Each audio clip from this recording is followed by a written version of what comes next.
think they are the team that makes their first college ball playoff appearance in 2023, 2024. I kind of outlined what I thought, but you go first before I jump back in here on the horns getting through.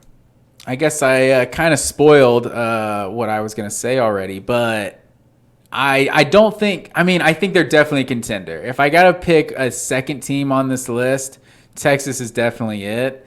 They just, like you said, the wide receivers with Quinn Ewers, like it's a huge year for Sarkisian. Like the pressure is definitely there on Texas to have their breakthrough year. Like it's kind of crazy that the pressure is what it is when you have at Alabama on the schedule. It's like that's like a guarantee L for the last decade and a half, basically. So, but with what Alabama looks like right now and what Texas looks like right now, like that's gonna be like a touchdown line or something, like a less than a touchdown line. Like it's gonna be a really close one. So Texas does look really good on paper, but it's like, don't we always think Texas looks good on paper? So it's hard to know exactly what you're gonna get. And I feel so dumb just being like, well, listen, this time it's different, because that's the thing when you ever make the case for Texas is you always just, it's the boy who cried wolf at this point where I'm like, look, this year it's different. Like this is the, and it's silly because like we've actually seen it multiple times in our lifetime, Matt Green. Like the Colt, like they were there. Like Colt McCoy got hurt and Garrett Gilbert had to step in, and the Bama Texas title game didn't go well, but they made the national title. But yeah, they were a different program back in the Vince Young, Colt McCoy days. Like they were that elite level program. They still recruit the same way. They still are bringing in top 10 class after top 10 class. They have the dudes. Steve Sarkisian, we've seen success at USC, at Washington, at Alabama, even with the Falcons. Quinn Ewers is the forgotten just like superstar recruit who kind of fell off the radar because he did the Ohio State thing for a little bit. And then last year, who was playing really well, as we talked about in that Alabama-Texas recap from months ago, Matt Green, was just that, like, what does that game look like in the end if Quinn Ewers doesn't get hurt? Because he was dealing. And what happens when he doesn't have a Bijan Robinson or a, what is it, Roshan Johnson? Was that the backup? Yeah. Losing both backs where people might be a little worried. What if it goes the other way, where they have to pass more, where Quinn has to do more stuff with his arm because he doesn't have the superstar otherworld tailback and Bijan behind him, that he's going to have to find Xavier Worthy. He's going to have to find A.D. Mitchell. He's going to have to find all these dudes.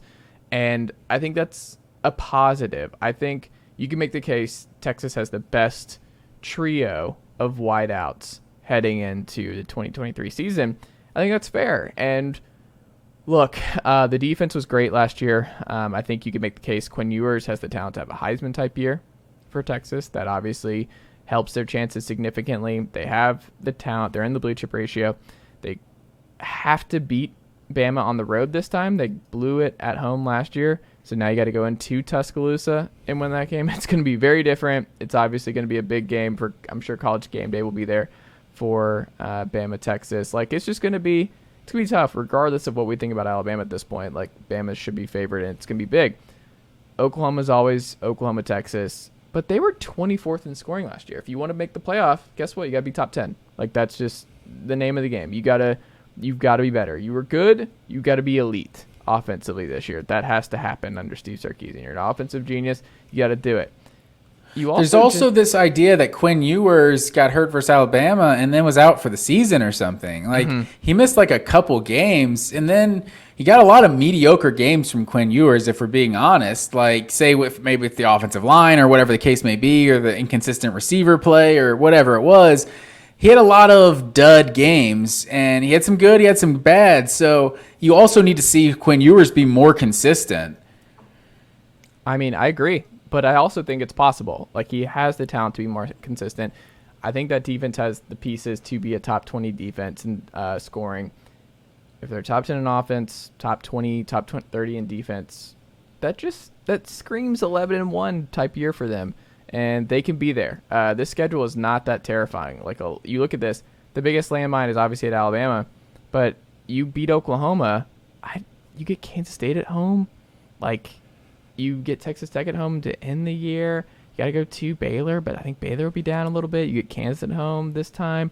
Like, it's really just TCU is the only other red flag here on the road because TCU's kind of owned Texas the last couple of years. So that's probably one I have circled too to see if they can break through. But I like the schedule. I think worst case scenario, it's 10-2 for the Horns. And if you're a Texas fan, you should expect 11-1 and a really breakthrough college football playoff knocking at the door type year from them. I think that's fair. The pressure is going to be on for Sark and company in Austin because I think there is enough talent on this roster that they should be making strides and be a playoff team this year. I think that's fair. And I think the TCU thing last year, like that, you cannot ignore the TCU factor and what that does to the degrees of Steve Sarkisian's seat. You know, It's like the second they made the college football playoff, Steve Sarkisian's seat got a little bit warmer. It's like this dude's in year one. We're fucking Texas, like, and we're in year 3 now. That was last year's year 2 of Sarkisian, right? Or Sarkisian, right? So he's going into year 3. If they're not at least in the Big 12 championship and a chance to go to the playoff, I think there's a lot of people that are wondering, like, if he is that guy, if he's the right guy for the job. Like, he still has a lot to prove for this fan base. I agree. Texas A&M staying in state here because these two teams got passed by TCU to become the first Texas school to make the college football playoff, just as we all predicted when the college football playoff came about that the Frogs would end up making it first. But Matt Green, you kind of right. Baylor potentially should have made the very first one too, and none of them got in there before TCU. No, it was the Hypnotoads. They made it through. A&M though, Bobby Petrino enters the fold here. Jim Chaney, I think, is like an offensive analyst at A&M now. You've got DJ Durkin calling the defense. You've got talent everywhere, Max.